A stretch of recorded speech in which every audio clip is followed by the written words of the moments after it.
Atenção, Brasil! A casa caiu. O que vocês vão ouvir agora é a notícia que o clã Bolsonaro mais temia. Uma investigação devastadora no Senado Federal acaba de expor o que milhões de brasileiros suspeitavam, mas que até agora permanecia nas sombras.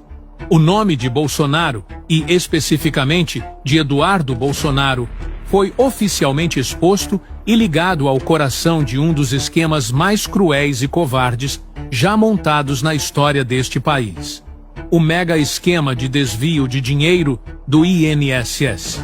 Isso mesmo que você ouviu. Enquanto aposentados e pensionistas sofriam em filas humilhantes, lutando por um benefício que é seu por direito, uma teia de corrupção, segundo as investigações, operava para saquear os cofres da Previdência. E agora, as evidências e os testemunhos começaram a apontar diretamente para o coração do poder do governo anterior. Fiquem comigo até o final, porque vou detalhar, passo a passo, como os senadores, em um trabalho corajoso, seguiram o rastro do dinheiro e encontraram a assinatura política que faltava. Vou revelar o que disse a testemunha-chave que fez o Congresso Nacional tremer e colocou Eduardo Bolsonaro no centro do maior escândalo do governo de seu pai. Preparem-se, porque a verdade é chocante e precisa ser dita. Mas antes de entrarmos nos detalhes da bomba que explodiu hoje, preciso contextualizar a dimensão real desse crime. Estamos falando de um prejuízo que pode ultrapassar os 50 bilhões de reais. 50 bilhões que foram sugados dos cofres da Previdência, enquanto milhões de brasileiros honestos eram humilhados em filas intermináveis, recebendo negativas injustificadas para benefícios que eram seus por direito. Era dinheiro suficiente para resolver definitivamente o problema das filas do INSS, para modernizar realmente o sistema, para garantir dignidade aos nossos idosos. Mas não, esse dinheiro foi parar nos bolsos de uma quadrilha que operava nos corredores do poder. A investigação da CPI descobriu algo que vai deixar vocês estarrecidos. Eles tinham planilhas de controle. Como se fosse uma empresa, essa organização criminosa mantinha registros detalhados de quanto dinheiro era desviado mensalmente. Qual região estava produzindo mais? Quais contratos estavam rendendo melhor? Era um negócio pessoal. Um negócio criminoso que tratava o sofrimento do povo brasileiro como uma oportunidade de lucro. Uma das planilhas apreendidas pela Polícia Federal mostrava códigos para diferentes tipos de fraude. Operação Fantasma, para os beneficiários inexistentes. Projeto Aceleração, para o esquema de propinas que antecipavam aposentadorias, e Programa Silêncio para subornar funcionários que poderiam denunciar as irregularidades. Era uma estrutura empresarial do crime, com metas, indicadores de performance e até bonificações para quem mais roubasse. E aqui vem uma revelação que vai chocar ainda mais vocês. A CPI descobriu que o esquema não se limitava ao INSS. Documentos obtidos pela investigação mostram que a mesma estrutura criminosa operava simultaneamente em outros órgãos do governo federal. O Ministério da Saúde, através de contratos fraudulentos para medicamentos e equipamentos hospitalares, a Caixa Econômica Federal, com empréstimos facilitados para empresas fantasmas, e até mesmo o Ministério da Educação, com compras superfaturadas de material escolar. Era um polvo gigantesco, com tentáculos espalhados por toda a máquina pública federal. E no centro dessa teia, segundo as investigações, estava a família que prometeu moralizar o país. A ironia é cruel e revoltante. Aqueles que se elegeram com o discurso de combater a corrupção montaram, segundo as evidências que emergem, o maior esquema de saque ao erário público da nova república. Mas o que mais impressiona os investigadores é o nível de sofisticação do esquema. Eles não eram amadores. Contrataram especialistas em lavagem de dinheiro, experts em crimes financeiros, até mesmo hackers para criar sistemas paralelos que burlavam os controles internos dos órgãos públicos.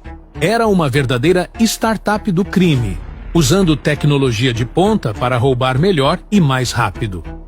Um dos depoentes, um especialista em tecnologia que trabalhou para uma das empresas de fachada antes de descobrir que era usada para fraudes, revelou à CPI que foram desenvolvidos algoritmos específicos para identificar os aposentados mais vulneráveis.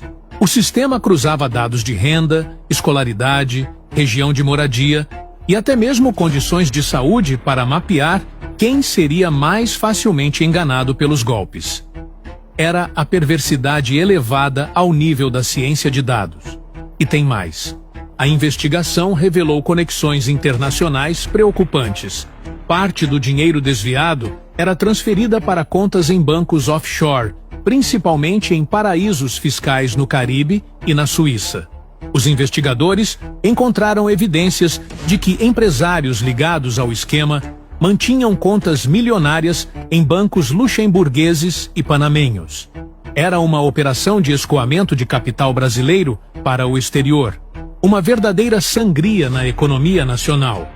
O mais revoltante é que, enquanto esse dinheiro era exportado ilegalmente, o governo da época promovia uma retórica nacionalista. Falava em Brasil acima de tudo, atacava quem criticava as políticas econômicas. Era pura hipocrisia. Defendiam o Brasil em público, enquanto, pelos bastidores, segundo as investigações, drenavam nossa riqueza para esconderijos financeiros no exterior. A CPI também descobriu o que eles chamaram de Operação Silenciamento. Jornalistas, auditores, funcionários públicos e até mesmo políticos que começavam a fazer perguntas incômodas sobre as irregularidades no INSS eram sistematicamente perseguidos. Alguns perdiam seus empregos, outros eram transferidos para cargos irrelevantes. Muitos recebiam ameaças diretas. Era uma verdadeira máquina de intimidação para proteger o esquema. Um caso particularmente chocante foi o de uma auditora fiscal que descobriu irregularidades em contratos milionários no INSS.